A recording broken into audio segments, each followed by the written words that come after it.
that we have a sign-in sheet that is being circulated by our colleague, Bruce Dixon. And if you could tell us where that is now, Bruce? We do ask that you sign in. Please give us your email address, and we can add you to the list of Black Agenda Report subscribers, as well as Black Alliance for Peace. We're all in this together.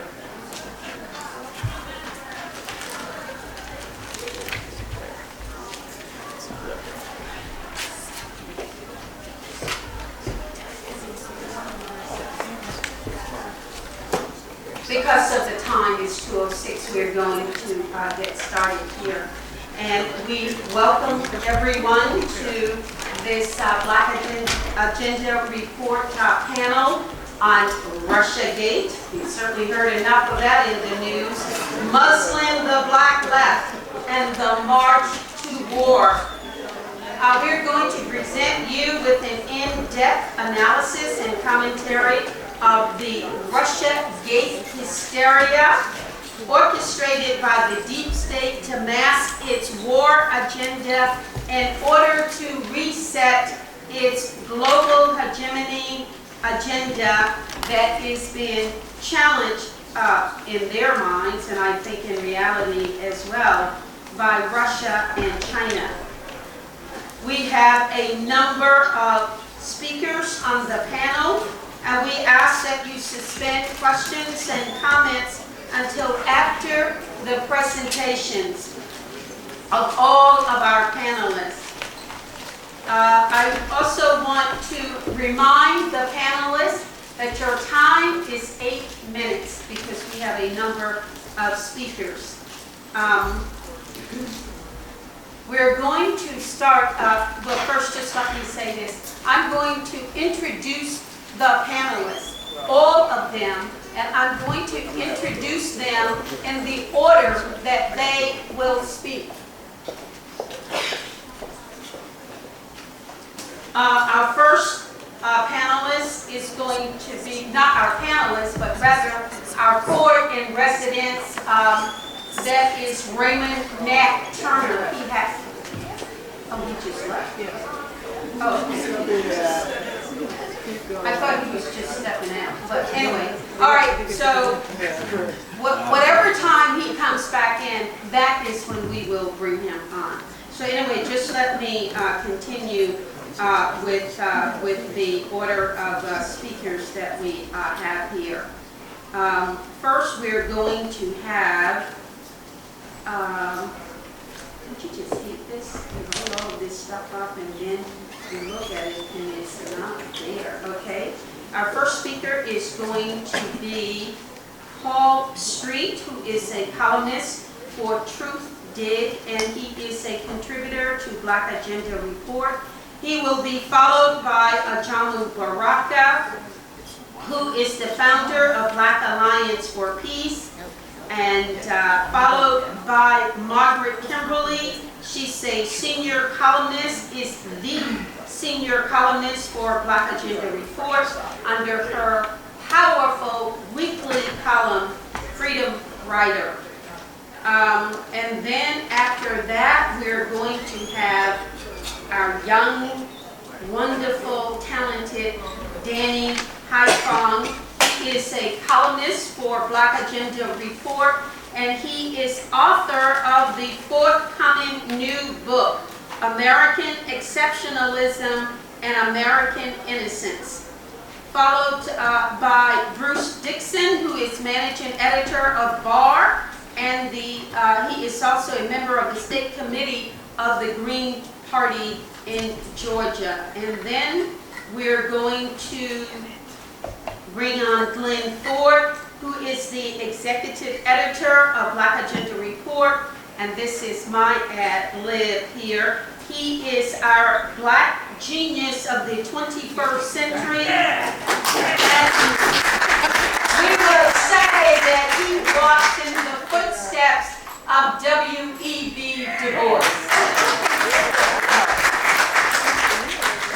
And then after all of the presentations, we will have a brief announcement by Marsha, Coleman, Adebayo. So we're going to start, and if the speakers will come up in the order that I have listed you. That mean now? Yeah, that means you call.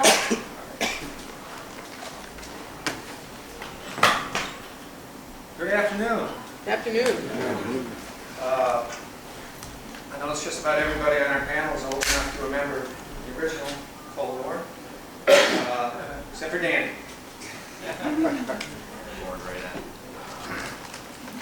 Here we are, 3 decades out from the collapse of the Soviet Union. Russian state socialism has been replaced by neoliberal state capitalist oligarchy.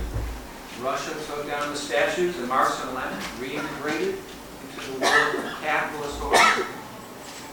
Russia no longer offers any assistance to Western communist parties or third world Marxist revolutionaries. Cuba's been on its own for 28 years. Moscow no longer reigns over Eastern Europe. Washington now arms and funds NATO's advance to include states that share borders with Russia, including one state that includes neo-Nazis right next door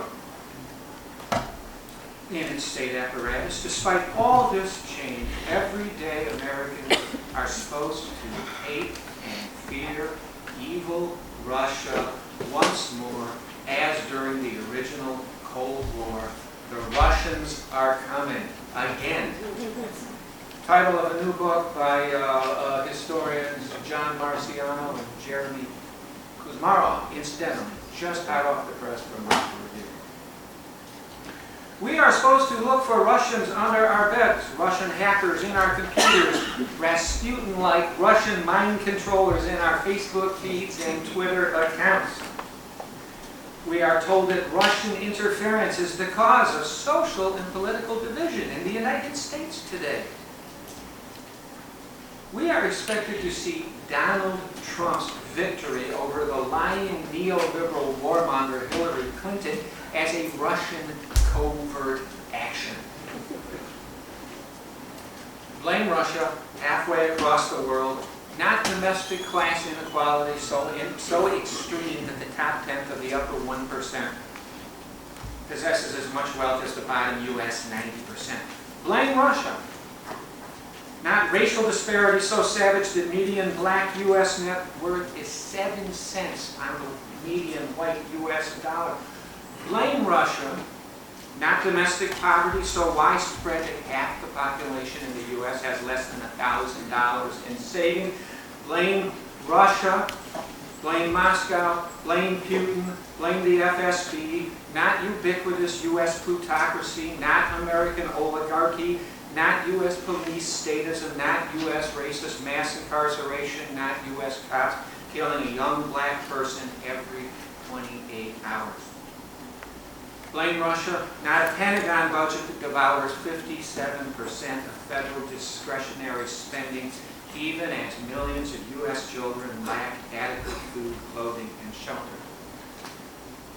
Why is this transparently ridiculous Russia scapegoating long after the collapse of the Soviet regime? It's called history repeating itself.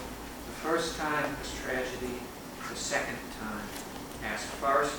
It's old, rancid, ruling class wine in new bottles. Just like original Cold War, Russiagate, more broadly the new Cold War, of which Russiagate is a part and which predates Trump and peaked under Obama.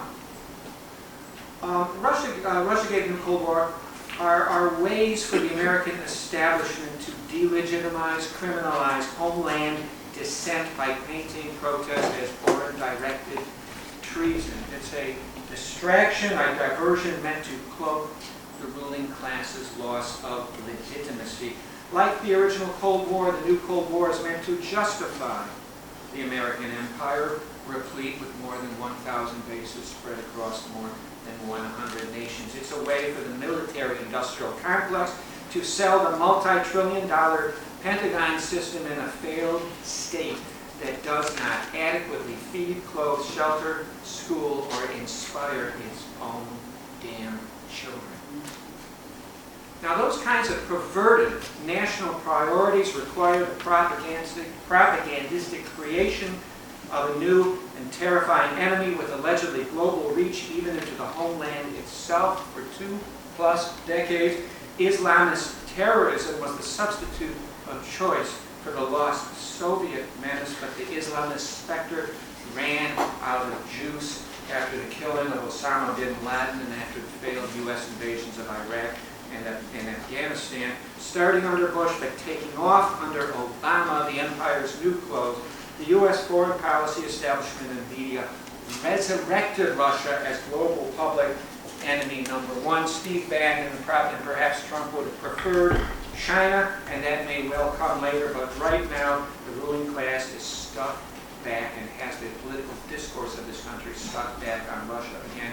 And as before, there's a partisan angle. In the 50s, the charge that New Deal Democrats were soft on communist Russia was a partisan weapon wielded primarily by Republicans.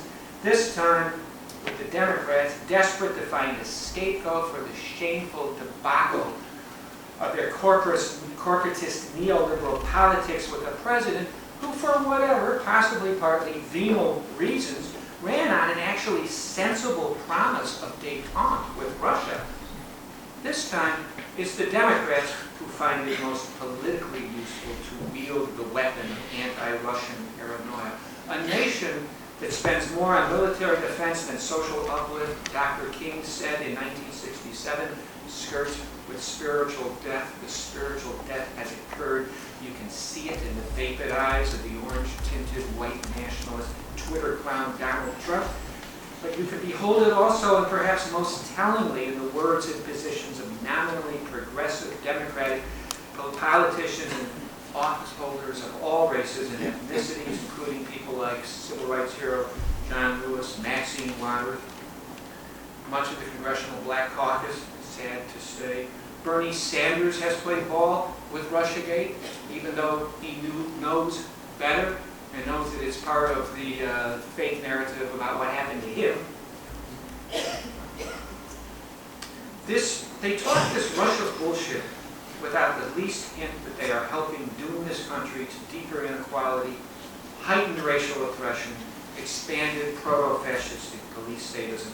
They are content to advance a neo-McCarthyite narrative that turns everyday people away from the fight we need to wage against our own capitalist, racist, and imperialist masters. They have no shame. The inauthentic opposition never does. Thank you very much.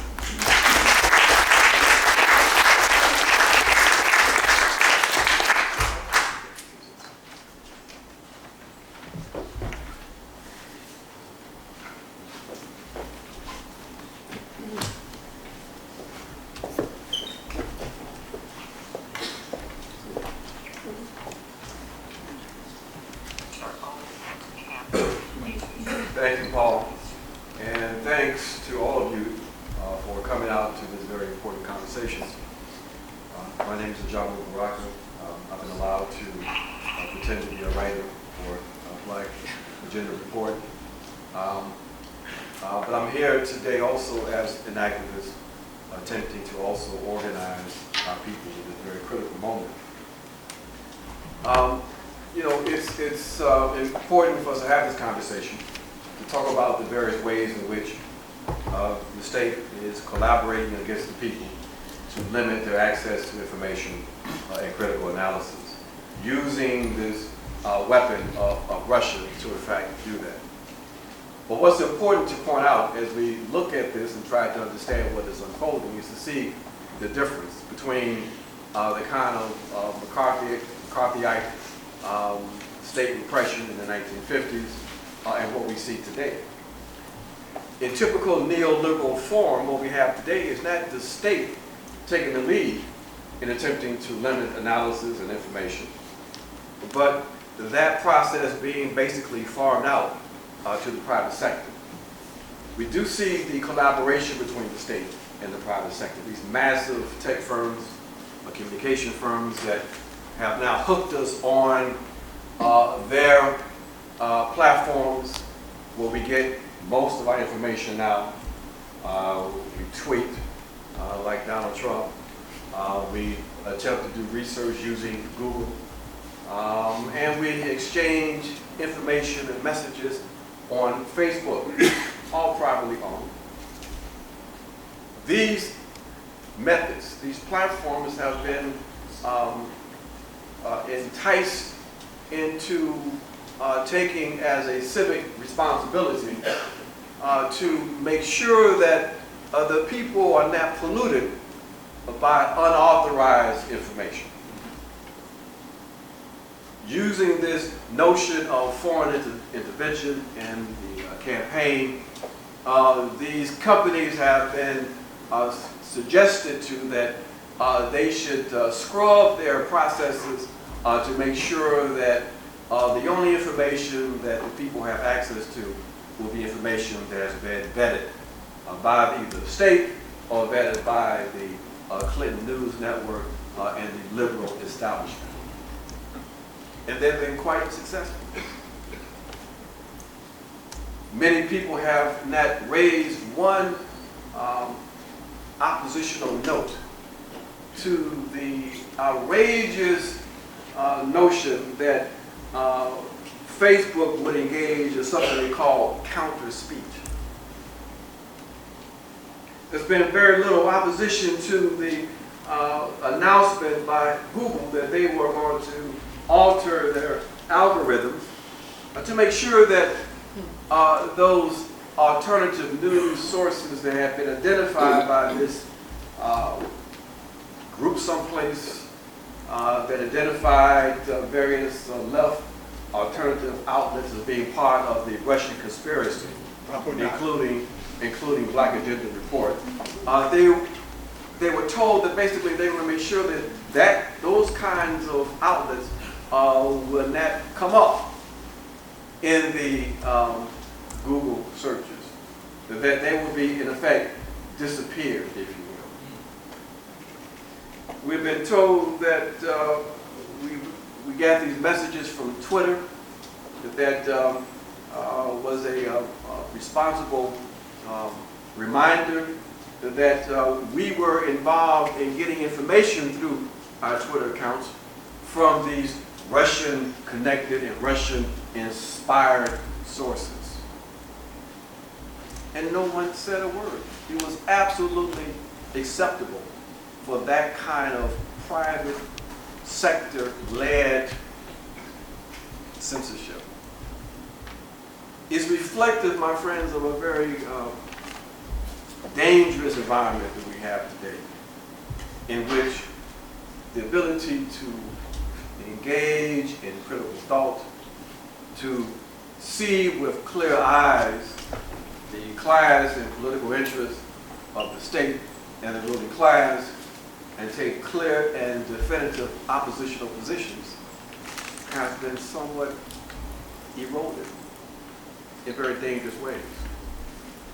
This dangerous and outrageous campaign being led by the liberal Democrats in the Democrat Party and their allies in the non-governmental sector, and even people who call themselves leftists, in propping up American or U.S. institutions like the FBI and CIA, suggesting that these noble institutions should be respected, and the information that they generate, we should accept on face value.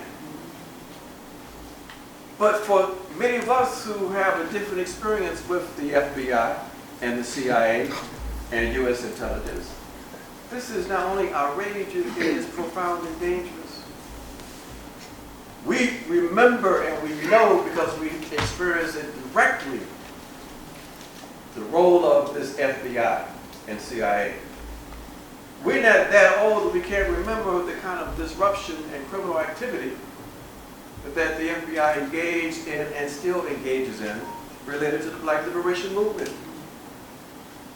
We're absolutely clear about the role of the CIA in subverting democratic and revolutionary movements around the world. So the notion that now somehow they're supposed to be on the right side is absolutely outrageous. But it's the kind of game that these liberals play because of not only their pathological hatred toward Trump, but the space that they see, that they have to strengthen the repressive apparatus of this state. And they have moved to, in fact, do that. Our responsibility is to oppose that. Our responsibility is to engage in clear political analysis, not to play with the politics of the moment, not to obscure our positions, not to play political games trying to be quote-unquote respectable, but to speak truth to power, to lay out the politics as we see it, and not worry about the consequences. And that's what the writers and contributors to Black History Report, that's what we do. And of course, you know, we find ourselves in the crosshairs, attempting to be muzzled, not only by the state, but muzzled in some cases by elements of the imperial left. But we will continue to speak truth to power. We will continue to advance a critical analysis, not only against the state and the system, but also even against those elements of the so-called left that we say and see are collaborating with power. So today, let's talk about how we in fact do that, how we make sure that we remain consistent to our principles, what we need to do to try to go around the censorship that's in place now, the ideological conformism that has become normalized, and how we continue to build a movement so that ultimately we're going to be back here 10 years from now, or 20 years from now, talking about the power of this backward capitalist, imperialist system. Thank you.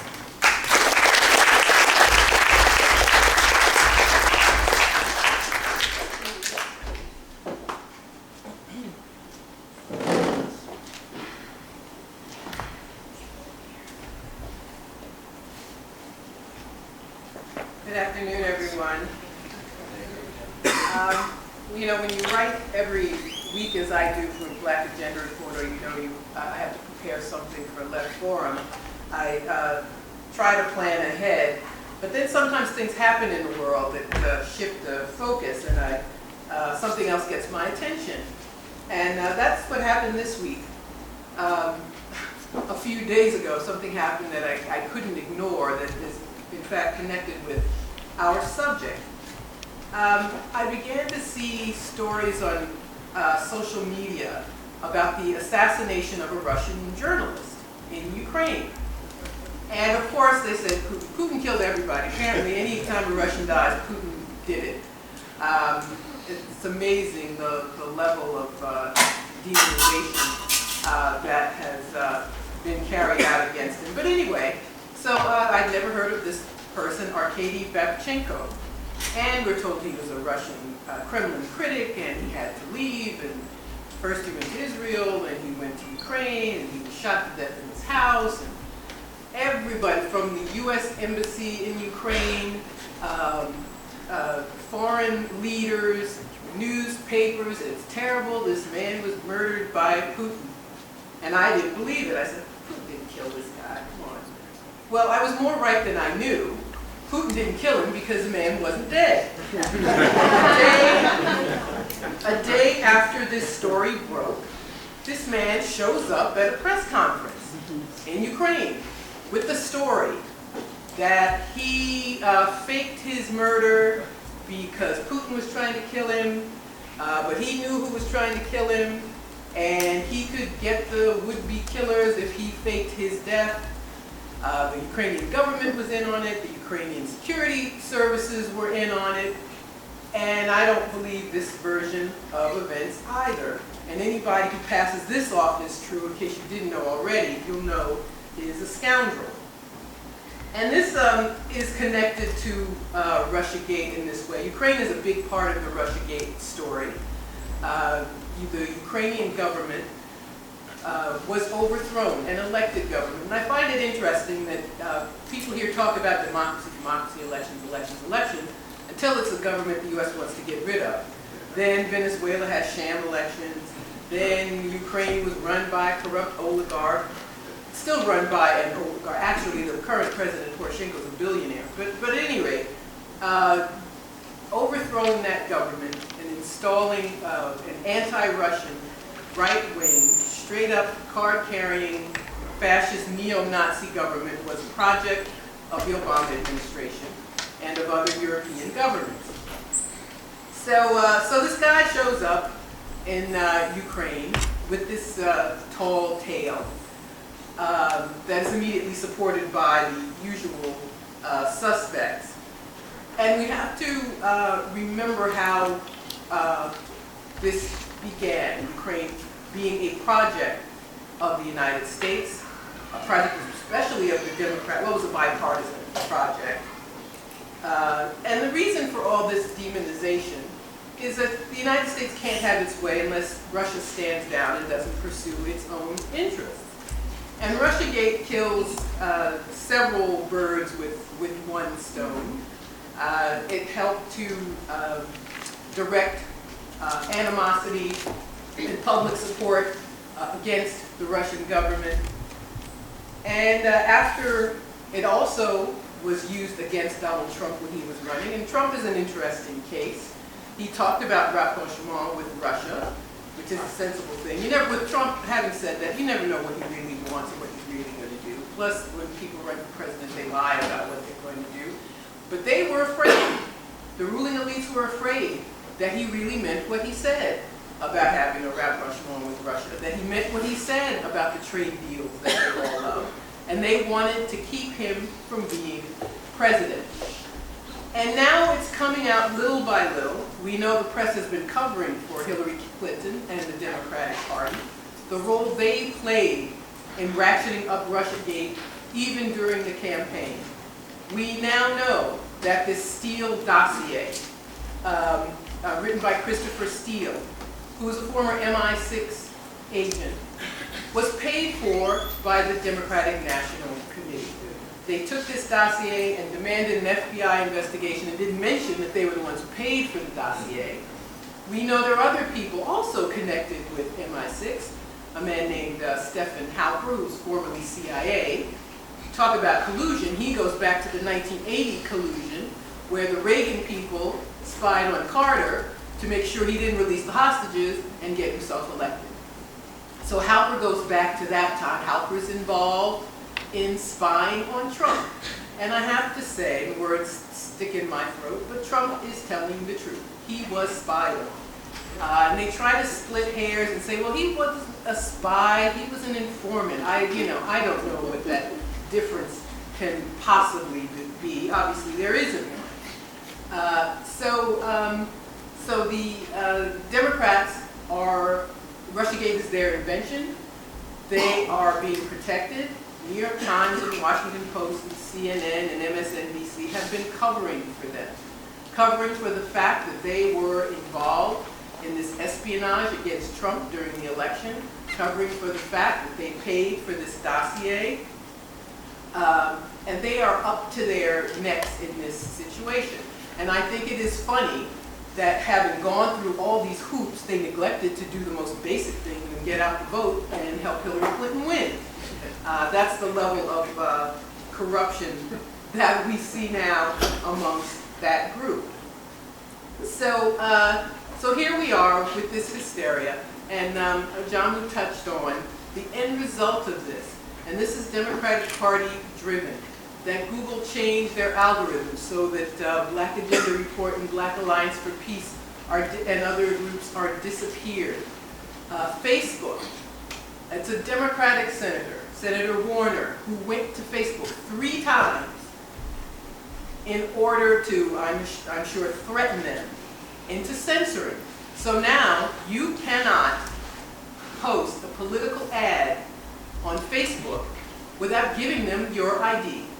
And Facebook decides what is a political ad. So scholars want to post papers, but if you say the magic word Putin or Trump, now it's a political ad, and you have to give Facebook identification in order to post it.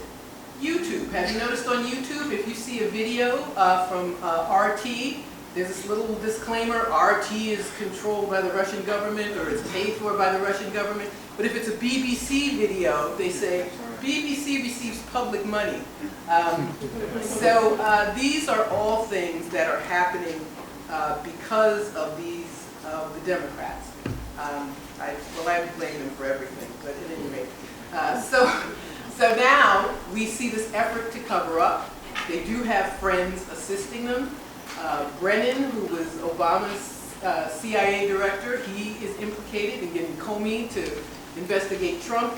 Now he's trying to promote a book, so he's gone from saying there was collusion to Trump won because of Putin, and the states that flipped, it's because Russia directed their Facebook bot ads. It was like $3,000. I think it's hilarious. Putin is trying to take over America, but doesn't want to spend more than $3,000 in a handful of states in order to do it. But there are bigger things afoot here. I don't know if you all noticed, before this last attack on Syria, which ended up being limited, about a month before, first the French president says, French reporters should leave Syria.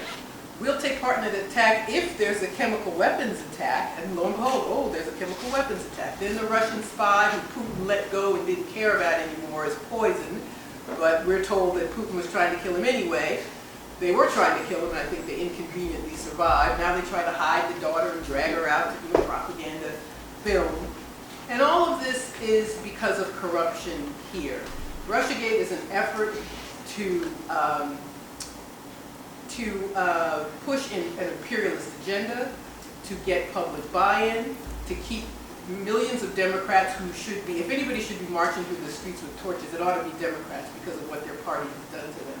To keep Democrats in line, to keep us from asking questions or complaining about anything, and they're using it again in the midterm elections. The DNC sued the Russian government.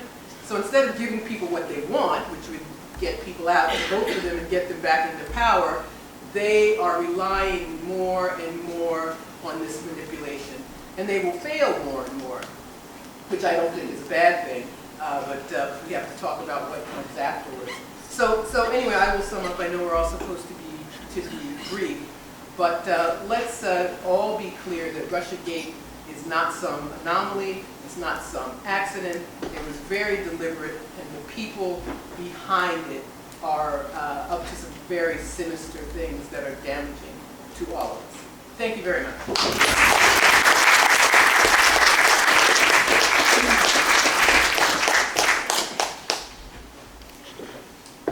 Thank you, Margaret.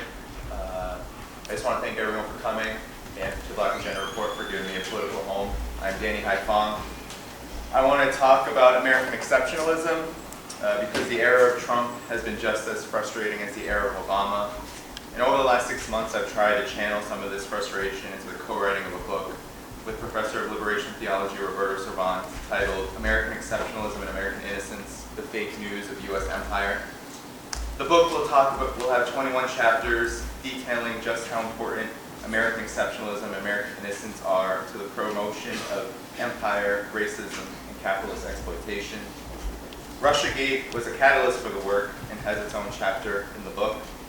The psychotic narrative has dominated political discourse in the United States for over 2 years with no end in sight, so there really was no way to avoid it.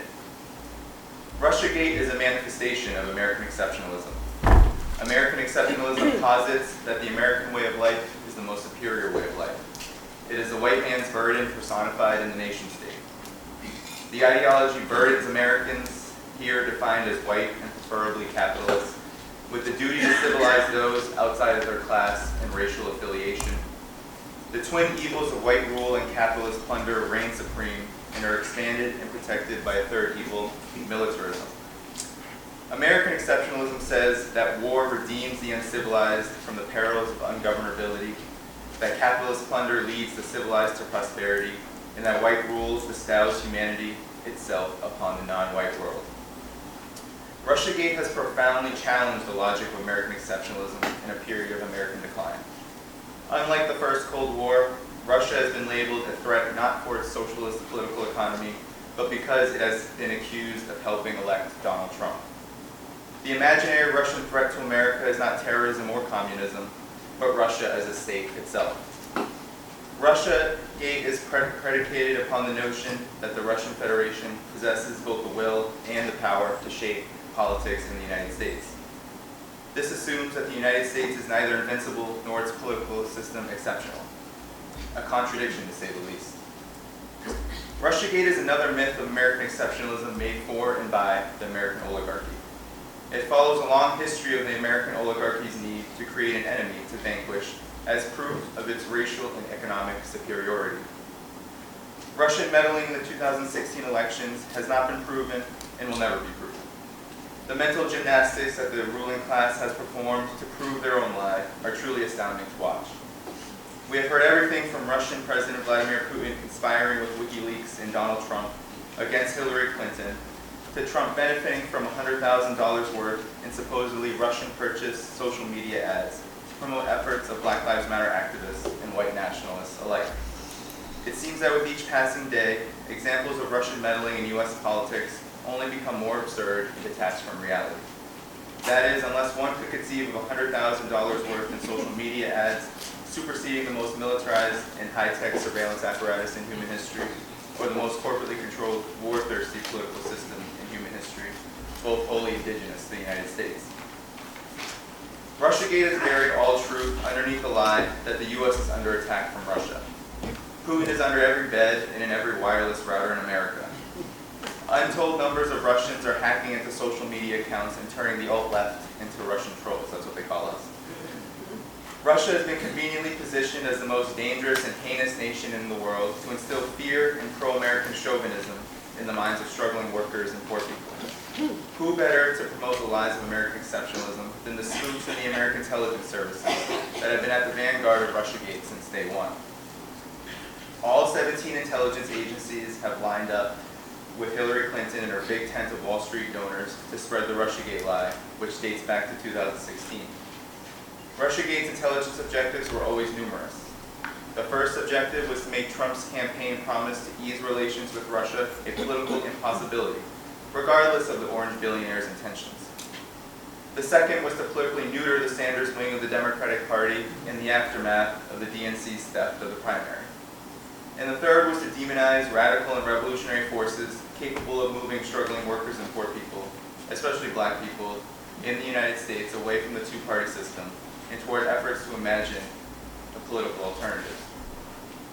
These goals ultimately explain why publications like yours truly have been labeled dupes of Russia and subsequently censored on social media, and why the Green Party's Jill Stein was subject to federal investigations for so-called ties to Russia. American exceptionalism is a potently racist and diseased ideological force that has prevented a public discussion on the consequences of Russiagate from taking place. We have the Democratic Party and their allies in the intelligence services to thank for this. One can find banners and signs condemning Trump as Putin's puppet or homophobically as, quote-unquote, his bitch at Democratic Party-led demonstrations. Hardline Democrats have expressed outrage over Trump's mythical connections to Russia, but have directed none toward the professional liars leading the campaign. American intelligence agencies are responsible for the COINTELPRO operations that assassinated scores of liberation fighters like Fred Hampton and sent many others like Mumia Abu-Jamal to a life of imprisonment. They are the same liars who told us there are weapons of mass destruction in Iraq and Gaddafi-led genocidal crimes in Libya. These professional liars have led U.S. operations to overthrow over 50 foreign governments around the world in the same number of years, killing millions in Asia, Africa, and Latin America to enrich monopoly capital. American exceptionalism requires that people in the U.S. forget the atrocities of its government to be truly believed, especially in this time of crisis. The architects of Russiagate have attempted to place the entirety of what calls itself the left in the United States into a permanent political coma by blaming Russia for Trump. Under the spell of Russia-Trump fever, the racist capitalist rulers of U.S. imperialism can rest comfortably, knowing that 8 years of Obama-led imperialism, let alone the foundations of the U.S., have been forgotten. Indeed, indications of deep unrest that occurred under Obama, such as the Occupy Wall Street movement, the Black Lives Matter movement, and the Sanders phenomenon, have all been blamed on Russia. Trump has been vilified as a product of Russian-backed alt-left and alt-right insurgency, when the reality is that the blame for Trump falls at the feet of the hobbling imperialist system. Russiagate personifies everything that is wrong with narrow, Democratic Party-led anti-Trumpism. Trump has been made into a larger-than-life character, in part because U.S. imperialism needs him in the spotlight. If you can't get rid of him, use him. Criminalizing Trump as a Manchurian candidate of Russia has given U.S. imperialism room to continue its NATO-led war provocations in Eastern Europe, its imperial ventures in Syria, and its incessant war maneuvers toward Iran and Korea. It has also given the ruling class a convenient scapegoat to avoid accountability and the rapid decline of living standards across the world. Millions are living half-lives under the threat of racist state-sponsored terror and mass unemployment and underemployment. Billions have no wealth at all. All this is just as fine as so long as those pesky Russians stop meddling in U.S. affairs. Russiagate is what American exceptionalism looks like in its most desperate state. The ideology makes it easy to fall into the trap of blaming Trump for everything, calling him a fascist or worse, a Russian, as nearly the entire ruling class has pushed us into doing. It is easy to turn a blind eye to the bipartisan consensus on endless war and austerity when you have Putin on the brain. Trump can be labeled a fascist for scapegoating immigrants and blamed for Obama's immigration policies, as CNN and New York Times journalists were caught doing late last month. We can forget the hundreds of years of racist, capitalist oppression inherent to U.S. empire and betray the impoverished masses whose lives are only becoming more imperiled by a system that has nothing to offer but worsening degrees of poverty and war. Our commitment must be to the truth. There is no truth to Russiagate. Russiagate has villainized Russia in a period when the world needs the people of the United States to align with Russia and China and whoever else is willing to stop the U.S.'s endless wars abroad. Russiagate has once again exposed why it's so difficult for workers in the U.S. to view themselves as an exploited class, even when the system has so obviously failed them. That the ruling class can so peacefully criminalize Russia as it kills Syrians and lynches Black Americans with impunity only amplifies the urgency of the moment. We must vigilantly struggle to expose Russiagate as a farce rooted in the mythology of American exceptionalism. We need more to reject this mythology if we were to participate in the global class war with any hope for victory. Thank you.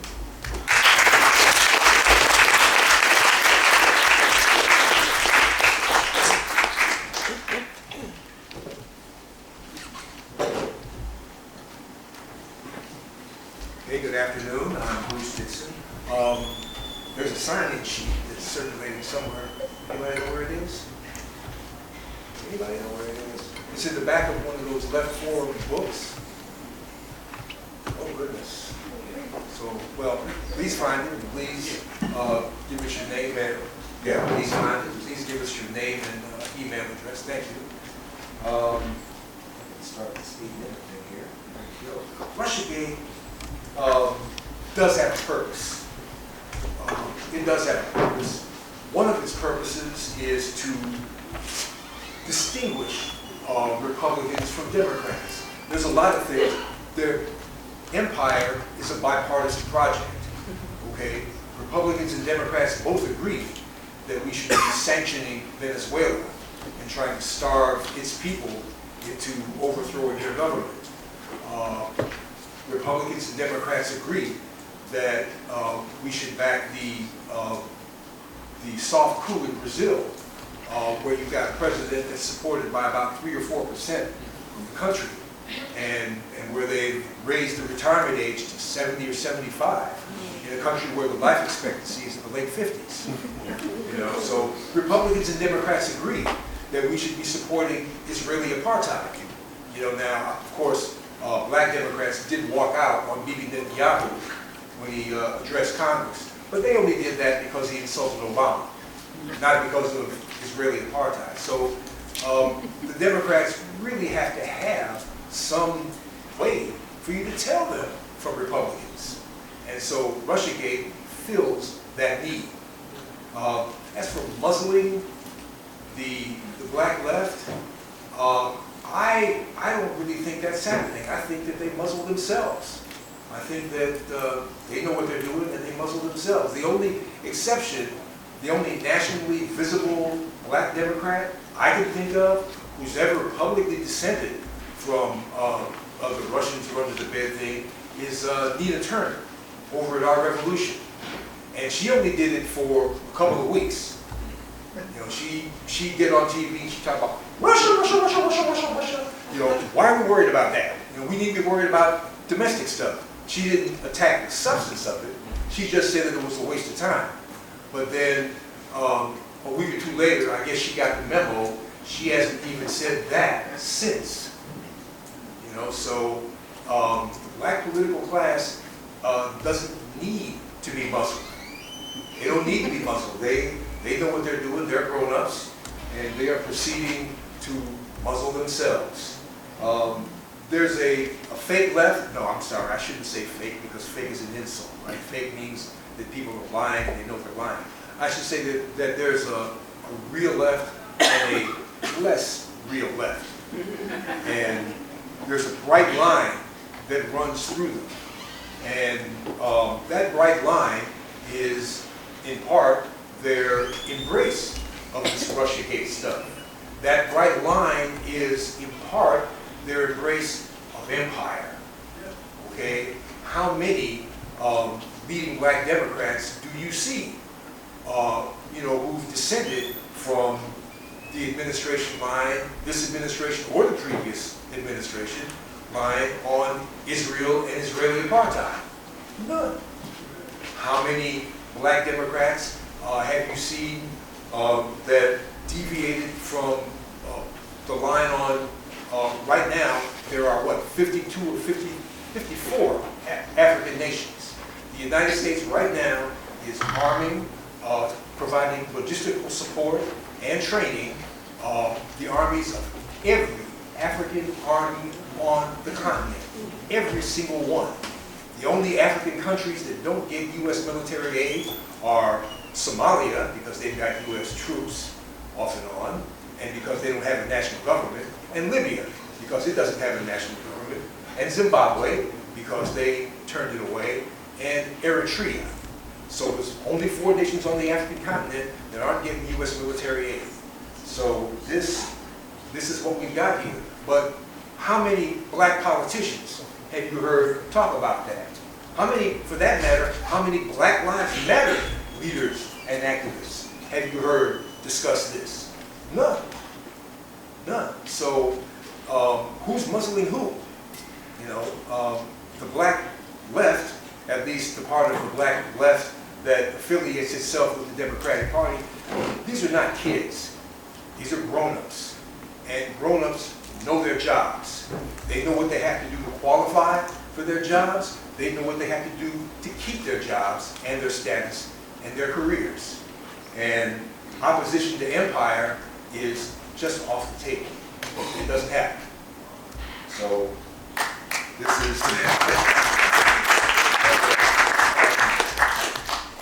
3 years ago, we were here at that forum, and my esteemed colleague, the Glen here, the question before us there was, after the Obama era, what would we have? What would we have? And he gave what was probably the bleakest forecast. What he says is that what we will have is we will have a generation of African Americans and African American activists, whatever that word means, with no real tradition of struggle against unjust authority. And you know, we'll have a generation of black political activists whose only experience is what you can get from government, what you can get from foundations, and trying to fit in to the structure instead of trying to explore new structures and fight against this stuff. And in some large part, I'm afraid his prediction has come out to be true. You know, so we've got a job ahead of us. And that job is to unmuzzle ourselves and to unmuzzle ourselves, to build real connections between our people here, our organizations, our communities here, and people in Venezuela, people in Colombia, people in Brazil, and people in the motherland. You know, where, like I said,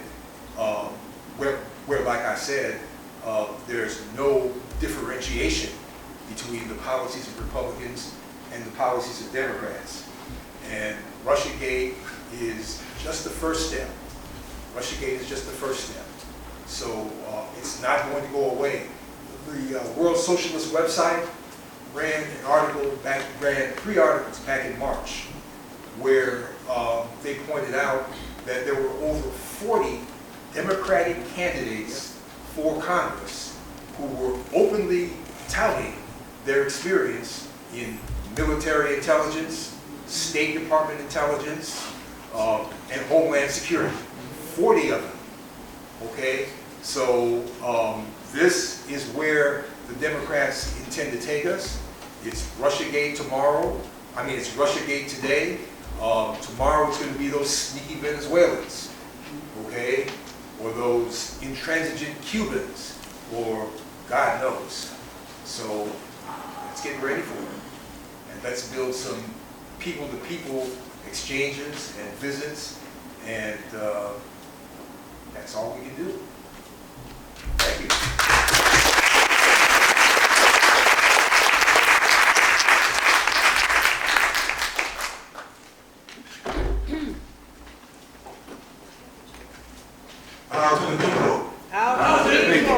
It's really wonderful to see all of you out there. I'm remembering back in 2002 at the old Black Commentator, when there were only three of us, Margaret and Bruce and me. But now there's a whole expanded galaxy of Black Agenda Report people, which is why we only have 8 minutes to talk today.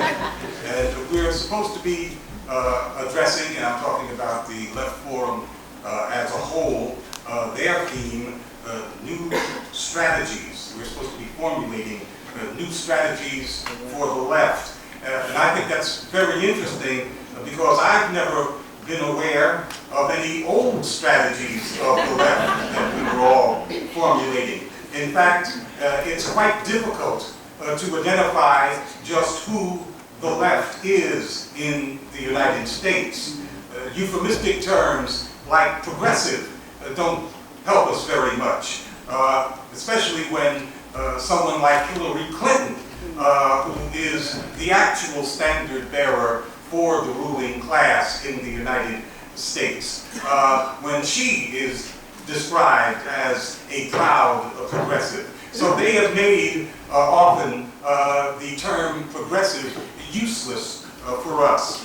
It's even more difficult to carry on a coherent political conversation when the left is identified by the corporate media, which is hegemonic in this country. The left is identified as anybody that is opposed to Donald Trump. And of course the idea is to unite everybody to the left of Roseanne Barr around somebody like Kamala Harris or whoever else the Democrats are going to put forward the next time around. So the question is, who is the left in the United States? Who are these people that are seeking a new strategy? I know who the left is not. It's not the people who are screaming Russia, Russia, Russia. And that includes some of the people who are in this building this weekend. There is, however, a real left in the United States, but it is quite small. And since it is quite small, it means that this real left carries some very heavy burdens, some large burdens. And Black Agenda Report is an important institution of the black left. And because Barr is an institution of journalism, because it's an institution of political analysis. It's our duty to critique and define the black left, to say who is and who is not part of the solution, but is instead part of the problem. That is our job.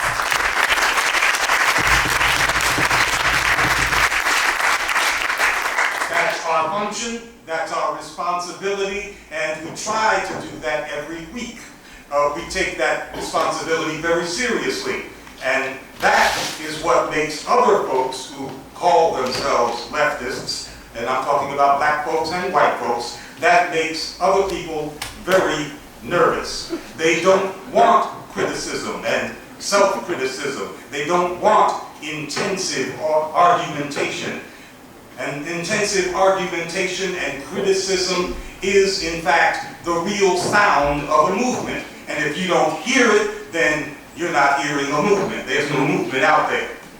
If you don't hear the sounds of real debate over the question of what is to be done, then that indicates that there is nobody actually tackling the question of what is to be done. Our job at BAR is to instigate and, if possible, lead that debate on the black left. Inevitably, that means that BAR is consciously attempting, in the course of struggle, and all of us at BAR are activists, we are consciously attempting to define the black left, to say who is part of it and who is not, and it's based on their political behavior. We measure that political behavior based on whether or not they are actually confronting power, power being the oligarchical capitalist ruling class, which is backed up by the imperialist war machine. At this moment, at this juncture in late stage capitalism, the ruling class offers, as Danny Haiphong said, the ruling class offers only never-ending austerity and never-ending war. So this is really, truly an end game for them. Austerity and war are all that is left in the imperialist repertoire. They have no other moves. Right. So if you are not opposing austerity and war, and of course austerity and war are inextricably interlocked, if you're not opposing that, then you are not opposing the ruling class. Exactly. And if you are not opposing the ruling class, you are not part of a real left. And if you're not part of the real left, and you're black, and if you're white, and if you're Latino, Black Agenda Report is going to call you on it, because that is our job. If you are hollering and screaming about the Russians, then you are effectively part of the war party, and you are not part of the left. If you are prepared to make common cause with the Democratic Party in order to oppose Donald Trump, then you are making common cause with austerity and with war. Because that's what the Democratic Party is all about. You are saying, if you're wanting to make common cause with Democrats, that you're going to declare a truce in the battle against austerity and war until we can get rid of Trump, who you call the overarching evil, the one who we have to stop all our left business in order to oppose. And if you do that, then we're going to wind up in league with an even more effective evil, like Barack Obama. Who expanded on George Bush's wars and who jumped in with all 4 feet into the austerity club. Black Agenda Report stood almost alone within the black political spectrum in opposing Obama as a warmongering austerity president. Right. And we'll do it again and again and again. I think here is the point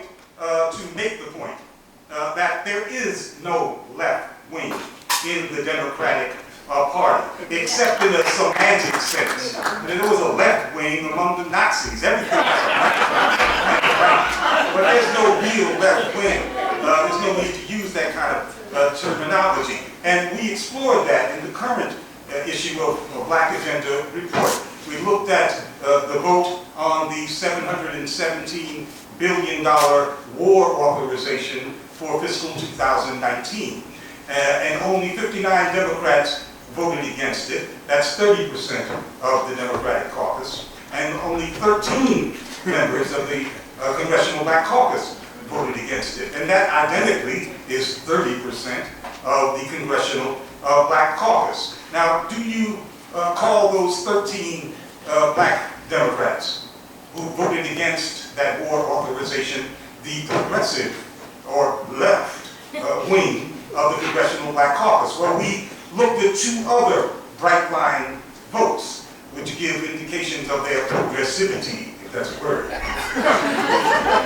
One of them occurred just the week before, and that was a vote on a bill that made any assault on police the most protected class in the country. Any assault on police a hate crime. Effectively, it legalized classified police as a protected class in the United States. And only 11 members of the Congressional Black Caucus voted against that. And then we used another bright line bill from 2014, a vote that no one should ever forget.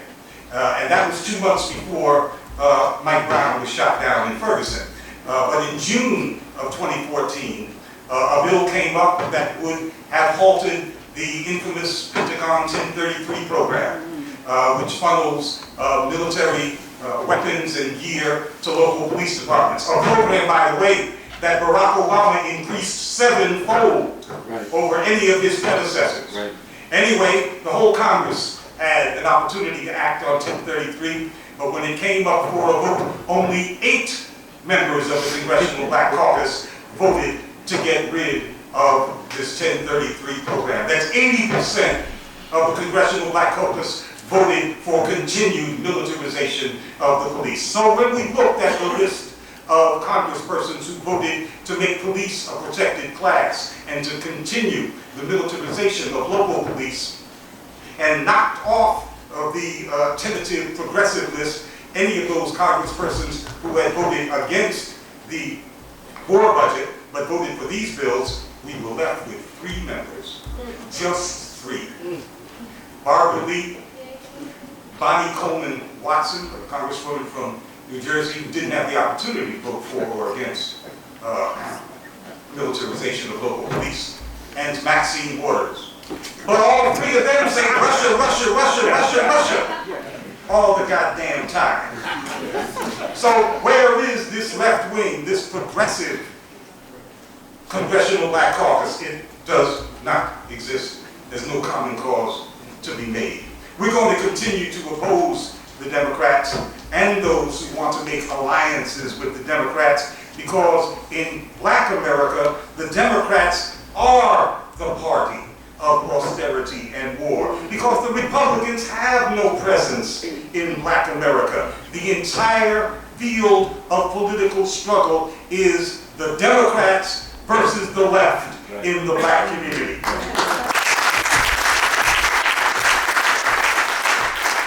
The Black Agenda Report is the premier publication of the Black left, and that's part of our responsibility to oppose the Democrats every day.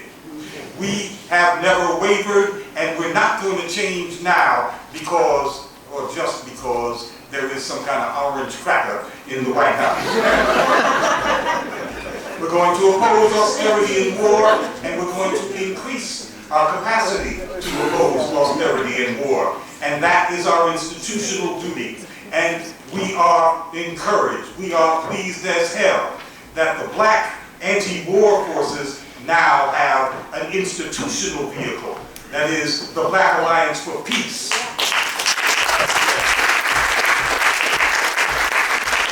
That we consider to be part of our Black Agenda Report political family, and that is a building of the real Black left. Power to the people.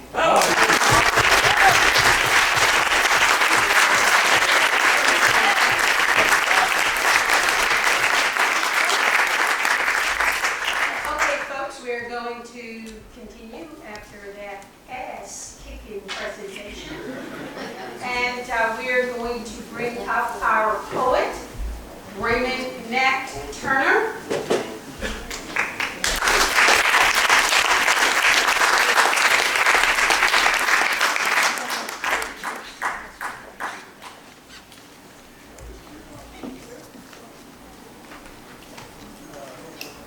Firstly, I'd like to thank the Black Agenda report team and have them all take a moment and stand up and take a motherfucking bow.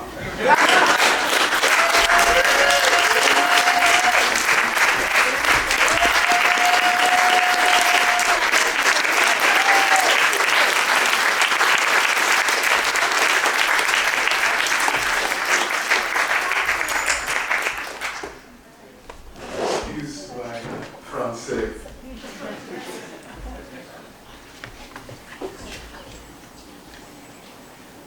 Sugar Hill Playdate versus Oslo Peace Process. 35-pound question mark. 3-foot exclamation point.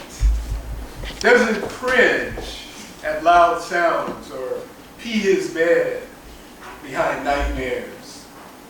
Cameron, my 3-year-old Sugar Hill neighbor's an old soul.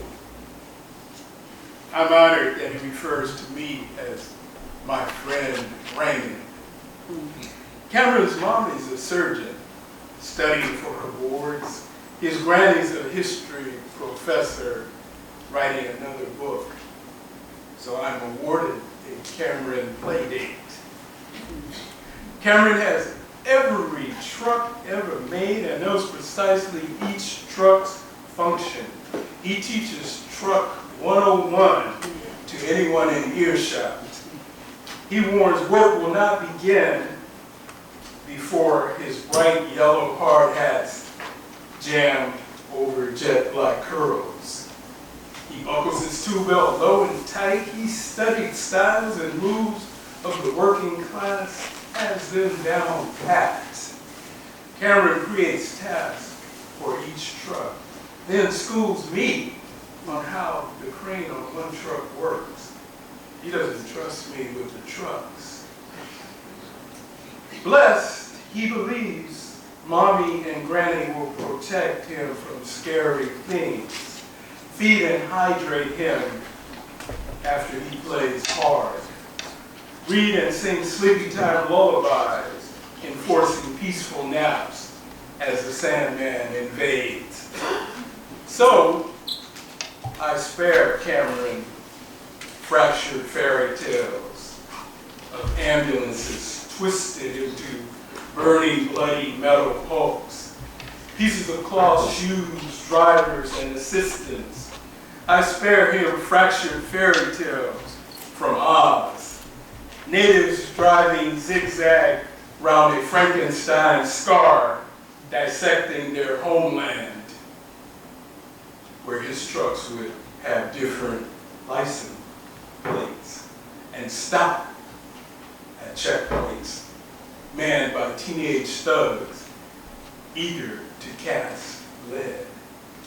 Traveling Oz by truck, Cameron might see caterpillars crunching toys, houses, olive trees, crushing dreams.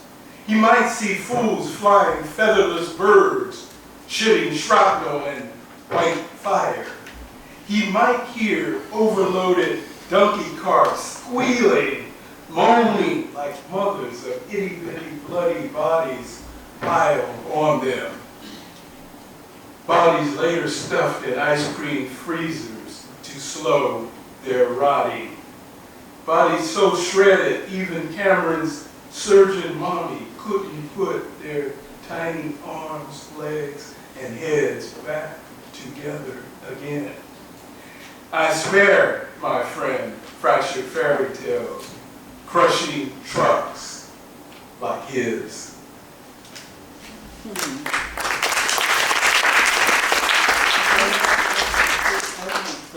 A common road, a tweet, DC, a lie, a cheat, embellish, embroider, a lying disorder, a thief, a robber, a a fib, you get from your crib, a sham, a fake, a major mistake, pathological lying, false flag flying, a grope, a trope, bad jokes, breaststrokes, a grope of a crotch, another man notch, where they debauch over water and scotch, a trumped up story, comical glory, a myth, a fable, a bit unstable, pie in the sky, a barefaced lie, a pig in disguise, fooling some eyes, playing fast and loose with Jim Jones juice, a masquerade, a Nazi parade, a fake great nation, same plantation, a bug in the hall, a fly on the wall, an ongoing tale, a parade in July, a wink of an eye, enough I'll cry. A thief, a thug, clown in the rug, a tweak, deceit, a lie, a cheat. Time for feet in the street, sustained street heat. Oh!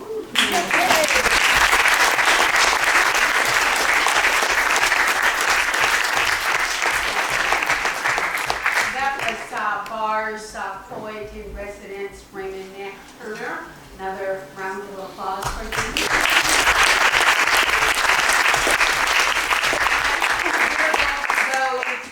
Q&A period, but before that, we have a brief announcement by Marsha, Coleman, Adebayo, and then we'll go right into it.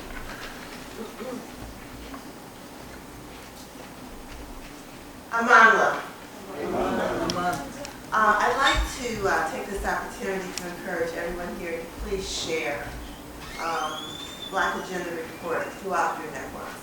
Really, really important to do that. And also just to put it out there about perhaps a financial contribution or donation. Very important. Because where our money goes is really where our heart is. So that's very important. I'd also like to invite everyone to a panel discussion at 4 p.m., level 1, room 113, entitled Follow the Money. So I hope I see you there. Thank you. Thank you very much, Marsha. She touched on something that I was going to talk about.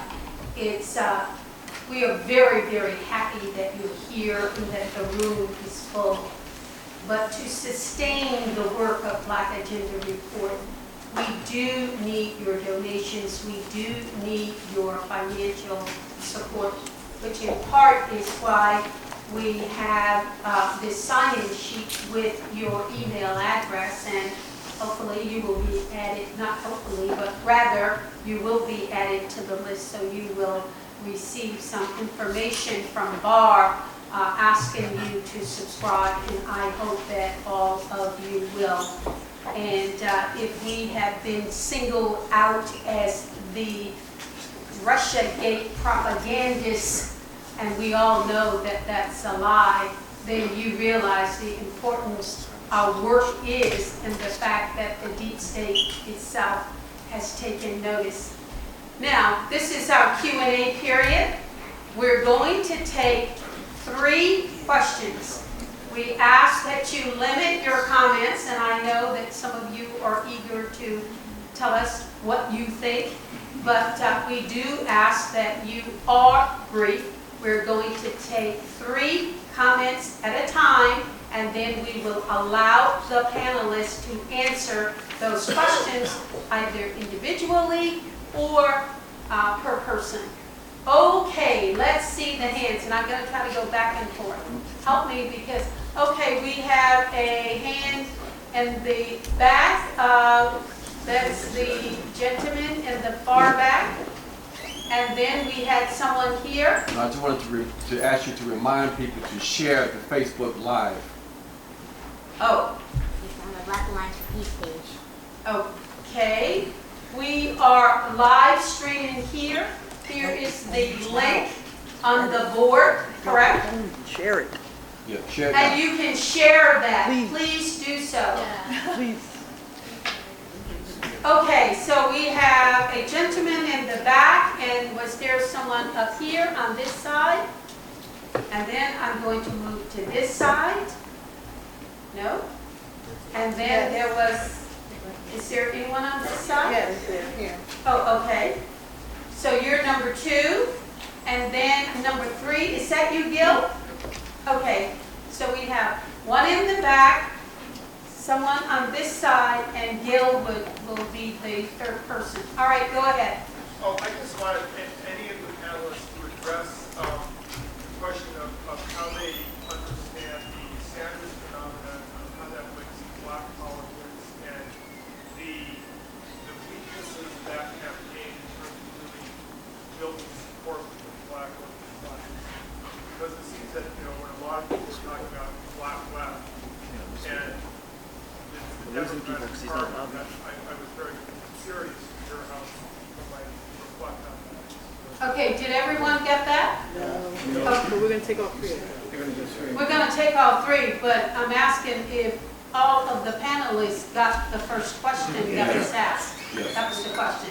All right, number 2, over here. Why don't you stand so then that way you can project your voice a bit. Well, I'm honored to be here and a little intimidated, but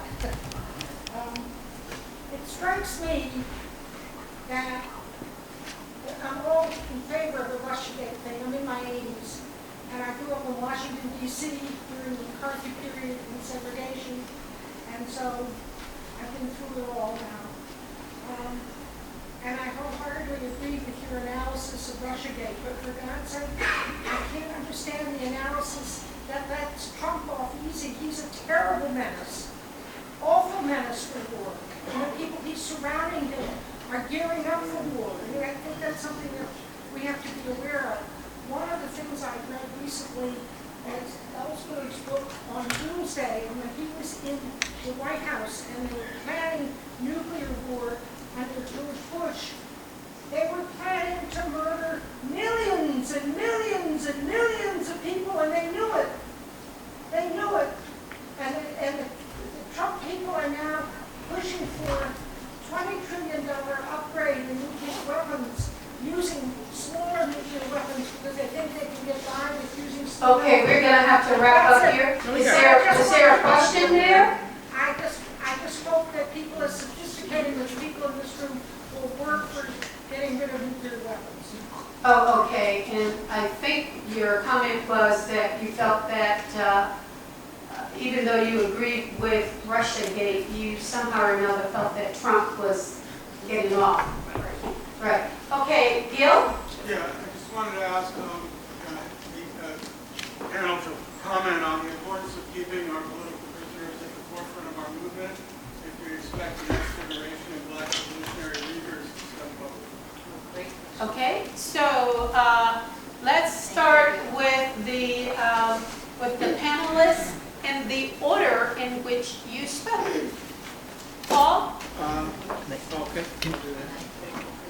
I'm going to hit the just the second one with lady over here. Should I just stay here? I'm not walking up here. I'm going to walk up there. Well, with all of you who are going to make a comment, if you could start working your way up a little closer, okay?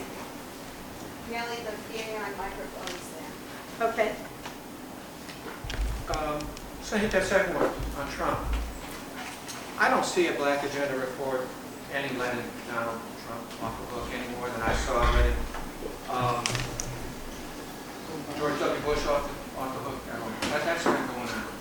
I think what's really going on is an understanding, people there and other places in the real that of Glen Ford's question, which is that's what happens when you don't have a real functioning left.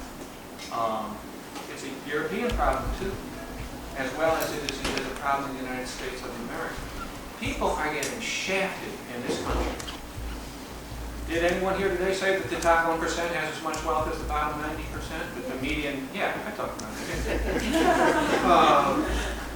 36% of black children live beneath the, a whole bunch of white children living beneath the totally inadequate federal poverty level. Go on and on. people know they're getting shafted. If you don't have a real left that can point the finger of explanation and, okay, blame appropriately at our oligarchs. We got oligarchs too. You know, every time I hear the word oligarchy, I'm thinking Russia. We got American oligarchs. There's a book out just come out called American Oligarchy. You can't point your finger accurately at that and mobilize accurately against that. Well, resentment abhors a vacuum. And people are going to vote for and get behind angry, militant politicos. If you don't have a left who can channel that anger against the 1%, the plutocracy, the oligarchy, then you're going to have the white nationalists that are on the rise in Western Europe right now, and our American versions of them are Donald Trump, Steve Bannon, Jeff Sessions, Steve Bannon, and all that. Who put Donald Trump in the White House? Was that neoliberal, fake progressive, fake left Democratic Party? And that's how I always respond to that question. I wanted to say it.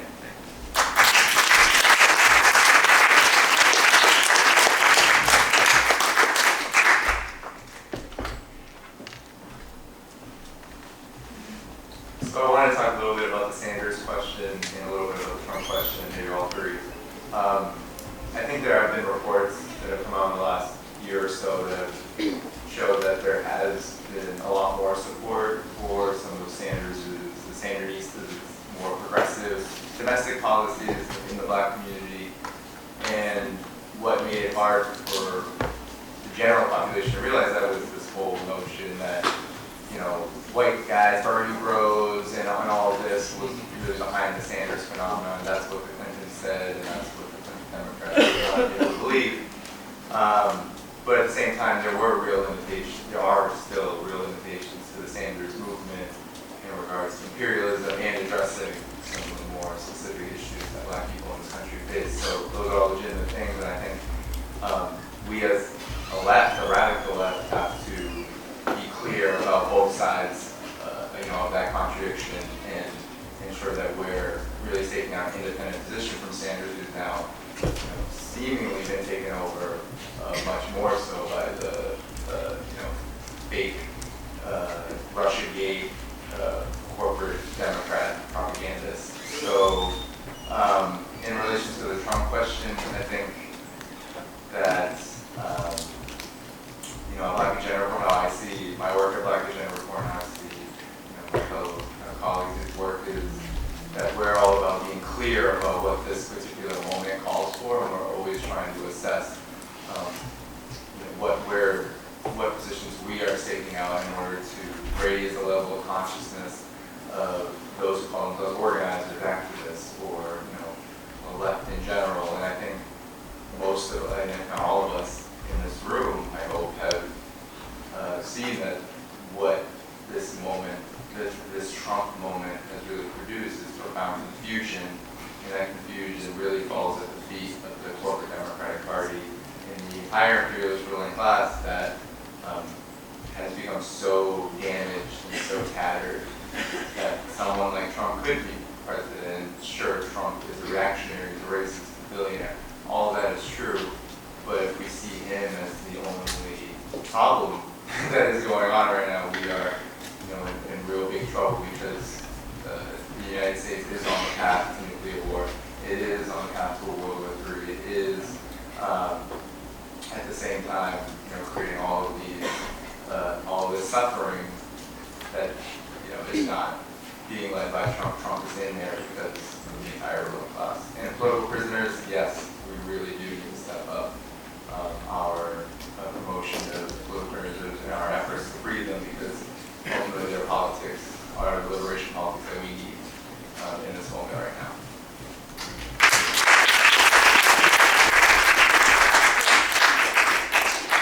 Just let me say, I forgot to introduce myself. My name is Nellie.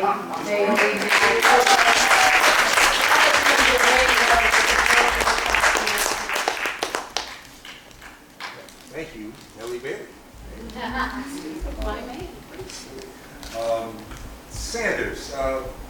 Sanders rarely mentioned anything outside the borders of the U.S. Okay? Rarely mentioned anything. It's as though he thought he could build a better society here without any reference to what's going on beyond the shores. I mean, like socialism in one country or something. I don't know. And our black political class are eager students of Mr. Sanders, of Senator Sanders, and they too have learned this lesson. They learned the lesson of his relative success, and they think that they can succeed by doing the same thing. So, and when Bernie does speak on foreign affairs, you gotta watch it. He's the senator from Vermont, and I think the second or third largest employer in Vermont is not in Vermont. It's Electric Boat, where they build nuclear submarines. Okay, so I mean, and you know, Bernie's a frequent visitor outside the plant gate. You know, so what the hell? And I should know. I live right down the street from where they're building the F-35. Come on. Oh yeah. Now, one exception to the black political class not mentioning empire at all is the Poor People's Campaign, which we have some other disagreements with, but they at least do mention it. They don't mention the word capitalism or socialism. These things don't exist in their universe. Everything's about moral certainty and moral this and moral that, but they do oppose empire. You gotta give them that. Hey. And the last thing is, I need that sign-in sheet. And as for letting Trump off the hook, you mentioned the nuclear, the revamp of nuclear weapons. That was put forward during the Obama administration, and Obama was a big fan of it. So, the last couple of weeks in social media, you've seen these horrendous pictures of people lying with the big silver sheets over them, and you know, and talking about how their children will be separated from their families in immigrant detention. I've got a nephew in immigrant detention. Tell me about it. You know, and the fact is that that policy was implemented during the Obama administration. Obama busted up more immigrant families than Trump has had a chance to get. The Porter-in-Chief. Yeah, and many of those pictures were taken during the Obama administration. You know, so we condemn Trump for a lot of things that we gave Baraka a pass on. Exactly. So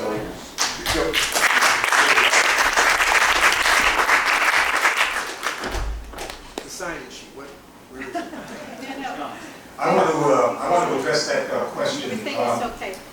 Question on Sanders and black politics, because I think it opens up a window on social democrats, or as some would describe them, social imperialists, and what the future portends for them. But most importantly, it deals with the black relationship to the Democratic Party, which is so insidious. I don't think that Sanders was going to get the Democratic nomination, even if the Democratic National Committee had not conspired and worked so hard to sabotage illegally his campaign. It wasn't just that. By the time of the Southern primaries, Sanders was probably marked for a loss, and largely, mostly, because of the black vote, the black Southern vote. And this has everything to do with why any real black left has to go tooth and nail incessantly with the Democratic Party. Because what this duopoly creates, duopolies, of course, are straitjackets for all Americans. But when you have, in fact, one of the duopoly parties being the white man's party, whose organizing principle is white supremacy, then there is only one party, only one party for black people. So black people are straitjacketed into the Democratic Party. In places like Southwest Georgia, where my people are from, the enemy who is whoever opposes the Democratic Party. Because the Democratic Party in Southwest Georgia is literally a black party. There ain't no white people in that party. All the white people are in the Republican Party. And in the Deep South especially, there are whole regions there where the white man's party is literally where almost all the white people are, and the Democratic Party is the black party. And so that imposes these ruling, since it is a ruling class party, these ruling class constraints on all of the electoral activity of black America. So what I saw in Southwest Georgia in terms of the black political classes and just political chatterers regarding Bernie Sanders' candidacy was anger that this upstart who they never heard of, a strange-looking man, strange-speaking man, might somehow sabotage Hillary Clinton, who was the heir to Obama, do you see? And so Bernie Sanders, certainly more to the left, I guess in the semantic sense, than Hillary Clinton, Bernie Sanders was a demon in the pages of black newspapers and at black family reunions like mine, because he endangered the prospects of the Democratic Party. That's why we have to break this Democratic Party, because those are the kinds of paradoxical results that we get, that the most left-leaning constituency, the most pro-peace constituency, the most pro-redistribution of income constituency in the country, that is black America, when it comes to national elections, votes for the candidate that they believe is most capable of defeating the white man's party. And that almost inevitably, in their minds, is the candidate with the most money, the candidate that is, in fact, the most corporatist of the Democratic Party's offerings. And that is a distortion of black political life that is intolerable. In terms, I want to go just a little bit further. In terms of the Sanders candidacy, although, of course, Black Agenda Report did not endorse Sanders' candidacy, I think we had a lively conversation about it. And I, for one, welcomed the potential for there being created social democratic formations, the Green Party or other parties, because that will be the logical result of a real effort to have an alternative to the Democratic Party. It should be a social democratic party. And that on the face of it would be a good thing in terms of weakening the Democrats, but it would create more political space. It would qualitatively change the political conversation in this country. So being pleased with the prospect of there being a or more social democratic party does not mean that this real left Black Agenda Report believes that social democrats will be anything here that they have not been everywhere else. Social imperialists who will turn on you. And Bernie Sanders, of course, remains, and I think he is intractably, a social imperialist, which is why I called him over my little cave,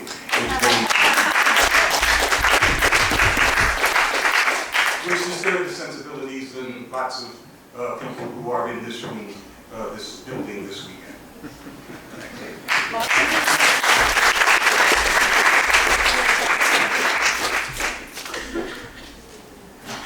Okay, that reminds me when I first met Glen Ford, when Barack Obama was running for office for the first time. We did a series of forums in Harlem, my organization, the Harlem Tenants Council, and it was Obama Mania. My position was, and we had a turnout that was quite spectacular. I could not see how the election of a black Democrat could deliver anything positive for black people, let alone other people of color in the world. I didn't see it. Well, political wilderness. And I looked around and someone told me about Glen Ford. I eagerly went to the computer and blah, and I got him. He said that he would come. We were having a forum at the Malcolm X Betty Shabazz Center. One of the other panelists, a pro-Obama supporter, frenziedly so, was Amiri Baraka. So Glen Ford said that he would come, and he was a little late, so I was worried. It's like, oh God, I'm going to be banished again to this political wilderness. Oh Lord, what's going on here? So I'm outside, and I'm sort of nervously pacing up and down. And here comes this guy bobbing up with the ponytail and whatever, and I'm going, where's this guy Glen Ford? That ain't Glen Ford. And he said, oh, I'm here for the panel. It was incredible. Mostly young people. I think there were over 200 people there. Before the evening was over, more than 200 people, because people were backed out into the sidewalk. Before the evening was over, Glen Ford had them seeing the light. It was truly, truly amazing. And I came out of the political wilderness. I mean, these are left forces. These were people declaring themselves as Marxists, as progressives, and that they were following the working class. I said, well, what if they were leading you over a cliff? Our responsibility isn't to tell people who to vote for, but to offer a critical analysis that this man is a fraud. He's not doing a wink and a nod at black people. Oh, yeah, right, I'm taking care of you. That was just utter, total bullshit. So anyway, that is how I came into this Black Agenda family, and I have had no regrets since then. Margaret, how are we on time? 7 minutes. We have 7 minutes, and we're going to take not 3, but we're going to take 2 questions. Where are you? Okay, the gentleman in the back with the dark shirt, and over here. Okay, shoot, go ahead. I know that during the campaign, the sort of bright spot. Oh, Joel, hi, how are you? Hi, Nellie. The bright spot in the Trump campaign was made to appear that, look, he wants peace with Putin, and he's been called the Putin puppet and everything else. And it seems that since his presidency continued, a lot of the trouble, the hotspots have been chilled out to some degree. But if we look more deeply, so the one part of the question is whether any of the panelists feel that he's escalated the whole tone towards the war against the Muslim world, and there's maybe a shift away from the Russia paranoia, so that and I noticed that it appears that I'm generally supportive of Putin to the extent that he stands up for the U.S., but he seemed to give a green light to the bombing of Syria by the Israelis. And also, Joel, we have 7 minutes. We got to wrap it up. So get the general tenor of the question. Even in Syria, where he said he wanted to chill things out, now there are American troops in Syria, and their excuse is that. Okay, Joel, we got to wrap it up. Seriously. Okay. Okay. All right. I think we got the question in there, right, panelists? Yes, go ahead, please. And my question is simpler. The way forward electorally in the next elections, what is it? What can we do? There are Greens, there's Socialists, there's all different stripes. What can we do in unity? Okay, panelists, take it away. everyone. Margaret.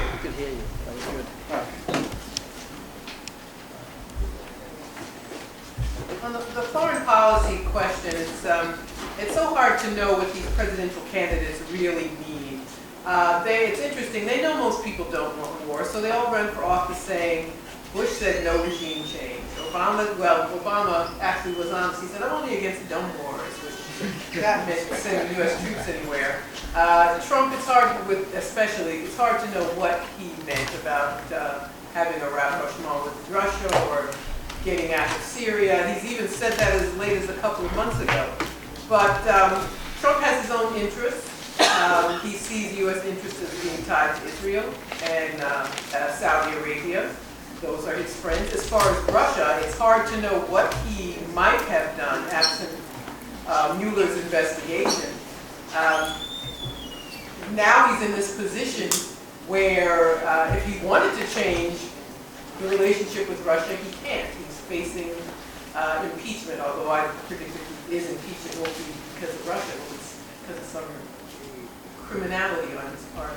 But so it's difficult to say, and he's not the first president who said, Woodrow Wilson said he wouldn't get in the First World War, he did. FDR said he wouldn't get in the Second World War, he did. Nixon said he had a secret plan to get out of Vietnam. How many more years after he was elected that the U.S. was in Vietnam? So this is a perennial problem with presidential candidates who tell people what they know they want to hear, but excuse me, in the end, they always have some imperial design or other. Trump wants to make a war against Iran, but not against Russia. So, and also the peculiarities of Trump as a person and his administration make it hard to predict. But I think it's fair to say that you're going to get imperialism out of any American president in the system that we currently have, whether you get a Democrat or a Republican.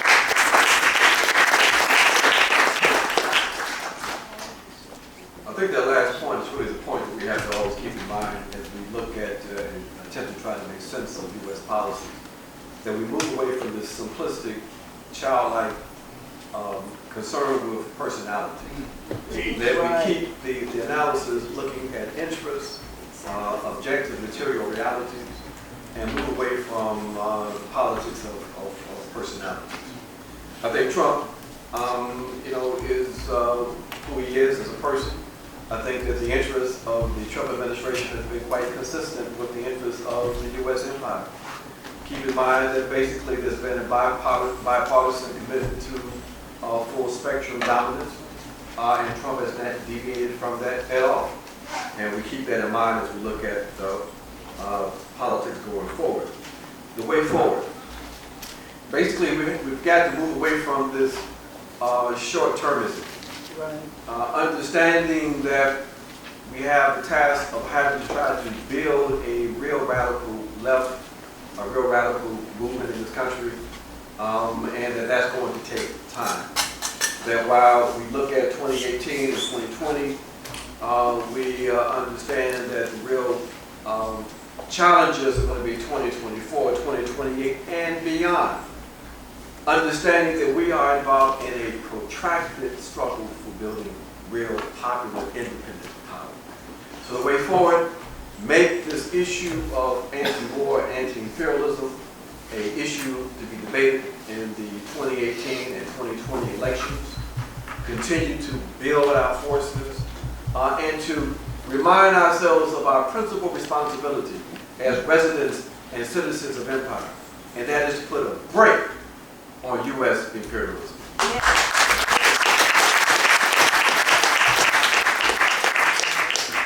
know, we're out of time. I'm just going to briefly add a little bit for the electoral question. I don't really know. I would say look at the Black Hispanic Coalition's electoral school, and I really have nothing to say about it. It's a confusing question. The question deals with elections, and I think we're all trying to figure it out. But in terms of the foreign policy and the chaos of Trump and what he really believed, what he didn't, I feel like people in the United States have a hard time understanding that the people of other countries oppressed by U.S. imperialism do have the ability to chart their own destiny, and that's what's happening around the world in places like Syria, Iran, Russia, and I think that's what really that is what really explains things like Trump saying he wants détente with Russia, but then goes after Iran, but also eases things a little in Syria. It's not really up to him, and it's not really up to the U.S. imperialism anymore.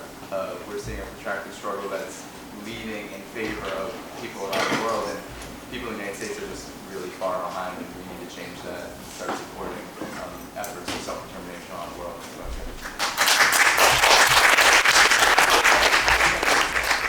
Real quick, and this on this question of unity, and I tell you, I've had a lot of bizarre and weird experiences in campus town America with the so-called hyper-left, so-called, and a hyper-identity politicized left. I would suggest a little bit less appeal dealing outside the blue bubbles with the white working class, in flyover zone, a little less shaming of people for white skinned people, a little less of the assumption that everybody is inherently super privileged just by virtue of right, and a little less use of sort of confusing academic jargon-like words like intersectionality, and a little bit more just basic appeal that economic, class, self